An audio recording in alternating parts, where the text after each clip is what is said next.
Coalition Against Police Crimes and Repression reiterates its opposition to the abuse of citizens by police officers.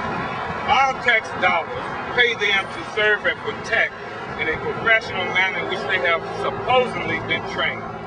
Our expectations for law enforcement should include full accountability and responsibility for their actions.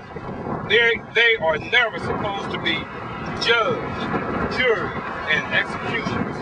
The hostile relationships between the African American communities and police are fostered by racist and abusive actions.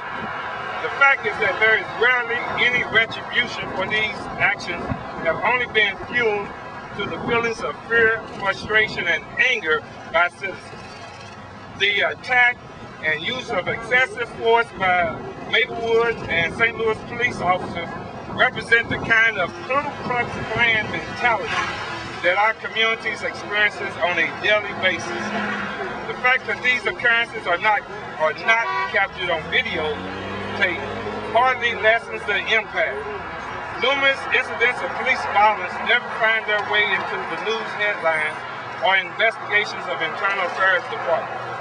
These hostile relationships sometimes result in citizens using poor judgment to flee from police because they fear for their lives, such as the case of Mr. Edmun Burns on Monday, January the 30th. On very rare occasions, fellow officers are compelled to report the illegal or unethical behavior of other officers.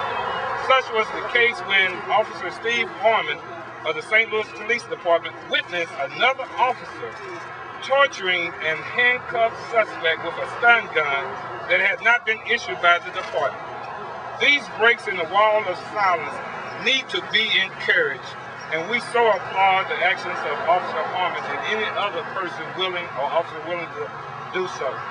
The videotape beating of Edmun Burns has received international media coverage and is being investigated by the FBI and the Missouri Highway Patrol.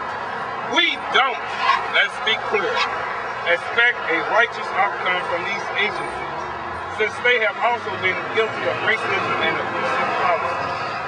The Coalition Against Police Crimes and Repression is conducting its own investigation.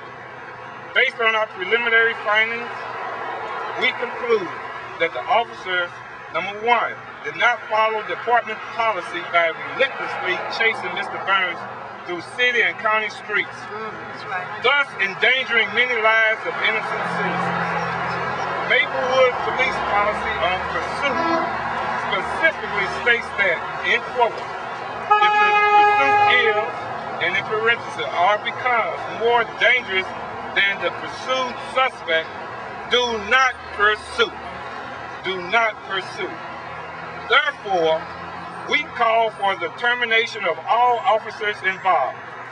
The officers used excessive force, continuing to beat and stomp Mr. Burns even after he had been subdued. They should be charged with assault. Yep, that's right. With intent to kill. Further, we call for officers' trainings to be held on the pursuit policy as well as racial sensitivity.